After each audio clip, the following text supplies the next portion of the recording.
Hola Vero, hola Jorge, ¿cómo están? El gusto siempre es mío de estar con ustedes en la Wambra y en Voces y Propuestas. Efectivamente, el plan de vacunación logró su meta, lo dijimos hace 15 días, pero creo que lo relevante en este punto es que desde hace 6 días el Estado dejó de emitir cifras de cuánta gente ha seguido vacunándose. Solo hay datos hasta el 10 de septiembre y hasta el 10 de septiembre el 54,9% de la población recibió el esquema completo. Eso es alrededor de 9,62 millones de personas y otro 6,2% de la población recibió solo su primera dosis. Eso es alrededor de 1,07 millones de personas. No tenemos información de por qué han dejado de actualizar. Es necesario saber si más gente sigue vacunándose y si va a mantenerse el ritmo de vacunación. Lo que vamos a hacer hoy día en este contexto de haber logrado este hito importante de vacunación es revisar el impacto que eso ha tenido en términos de los casos y del contagio. Eh, Sobre todo de los casos de COVID graves, es decir, aquellos que requieren de hospitalización y de aquellos que lastimosamente también ocasionan la muerte, ¿no es cierto? Si bien es cierto que Ecuador realiza pocas pruebas PCR, el promedio de casos diarios en Ecuador da cuenta de la tendencia de los casos si está en incremento o disminuyendo. Como se puede ver ahora en la pantalla, la línea roja muestra la tendencia a descender de los casos de COVID-19 en este momento, especialmente respecto al último pico registrado a inicios de julio de este año. En los últimos días se registra entre 150 y 200 casos promedios diarios, mientras que el 1 de julio el promedio fue de 1,436 diarios.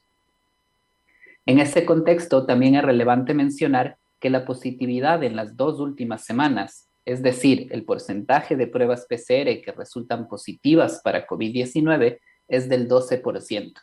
Eso significa un descenso de 5 puntos porcentuales desde el fin de agosto, que se ubicó en 17,3%, y más notorio aún respecto del fin de julio, que fue de 26,1% de positividad. De todos modos, se recuerda que la Organización Mundial de la Salud considera como contenido el contagio cuando la positividad se ubica en el 5%. Como complemento a este primer indicador, pasemos ahora a mirar el descenso también significativo en el número de hospitalizaciones. Como se observa en la pantalla, mientras que el 5 de agosto se registraron 1,661 personas hospitalizadas por COVID, el día de ayer, 15 de septiembre, el Ministerio de Salud informó sobre 500 personas hospitalizadas en los distintos niveles de atención del sistema de salud ecuatoriano, en el público y en el privado. Eso quiere decir menos de un tercio de lo que se registró en el dato de agosto. 284 personas están hospitalizadas en cuidados moderados, que es la sección verde del gráfico que estamos viendo, 20 en cuidados intermedios, que es la sección naranja, y 196 personas en una UCI o unidad de cuidado intensivo, el color rojo. De todos modos, también se puede observar que en la última semana el número de personas hospitalizadas se ha mantenido relativamente estable alrededor de las 500 personas. Siguiendo esta tendencia, con la última actualización de personas fallecidas por todas las causas que emitió el registro civil el 14 de septiembre, hace 2 días, se observa asimismo una estabilización del número de personas fallecidas diarias en un promedio de 212 personas desde el 1 de agosto. Muy cerca ya del promedio histórico entre 2015 y 2019. Esta situación significa que a casi 19 meses de empezado el brote de COVID-19 en Ecuador, el exceso de mortalidad se ha reducido hasta este momento al punto más bajo en todos estos 19 meses. Esta tendencia en el descenso de las defunciones diarias se observa también en cada una de las 24 provincias del Ecuador, es decir, todas las provincias muestran una caída en el exceso, en el número de personas fallecidas y parecerían estar retornando todas a su promedio histórico habitual, y eso definitivamente es efecto de las personas, de la cantidad de población que se ha vacunado. Menos personas se contagian, menos personas son hospitalizadas y evidentemente menos personas están falleciendo sea directamente por COVID o por otras causas derivadas de un posible escenario de saturación del sistema de salud. Como hace 15 días mencioné, es importante que el plan de vacunación se sostenga a buen ritmo en todas las provincias del país. Insistiré que solo 6 de cada 10 personas se han vacunado, por lo que aún se debe gestionar el arribo de más dosis y mantener la campaña de vacunación. Por otra parte, quienes me ven y escuchan deben recordar que las personas vacunadas podemos transmitir COVID-19 a otras no vacunadas que tienen mayor riesgo de que la enfermedad se agrave y requieran hospitalización. Hay que recordar que la mejor vacuna es la que se pone en el brazo. Termino este segmento, Vero y Jorge, invitando a todos a visitar nuestro sitio web www.covid19ecuador.org y a seguirnos en nuestras redes sociales, @socialecuador. Hay boletines mensuales de información, ustedes mismos pueden comparar la situación mes a mes y como siempre agradecerles mucho a ustedes por el espacio. Les devuelvo la palabra. Muchas gracias, Francisco. Importante la información y también saber qué pasa con esta interrupción de la generación de datos, de reportes desde el gobierno nacional. Se cumplieron ya más de los 100 días de justo de este ofrecimiento del tema del plan de vacunación, pero no solo el plan de vacunación, justo todo lo que nos reporta el Observatorio Social del Ecuador, qué pasa con el tema del testeo, qué pasa con el tema justo también de la ocupación de espacios en el sistema de salud, tanto público como privado.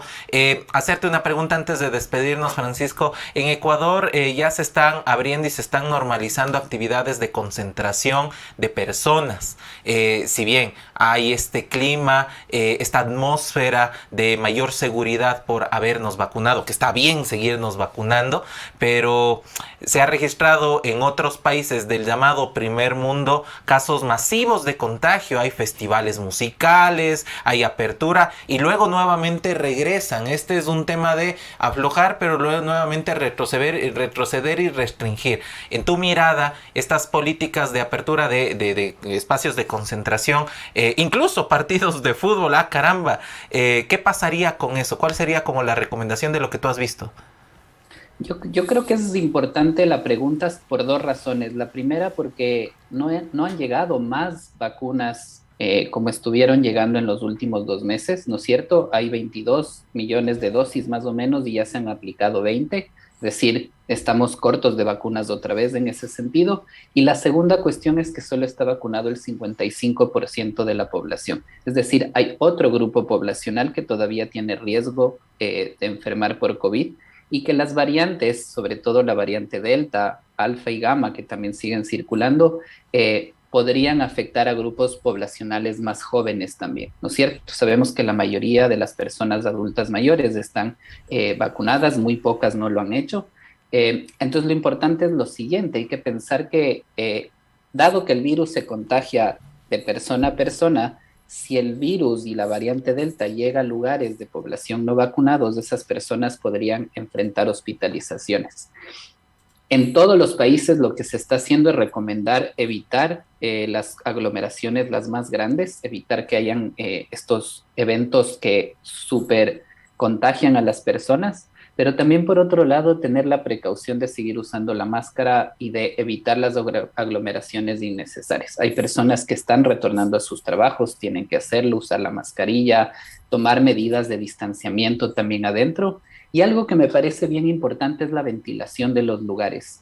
Es decir, es definitivamente comprobado que ventilar un lugar, es decir, tener 2 ventanas abiertas con corriente de aire cruzando, mejora la circulación de aire en ese sentido y garantiza o reduce significativamente el riesgo de contagio.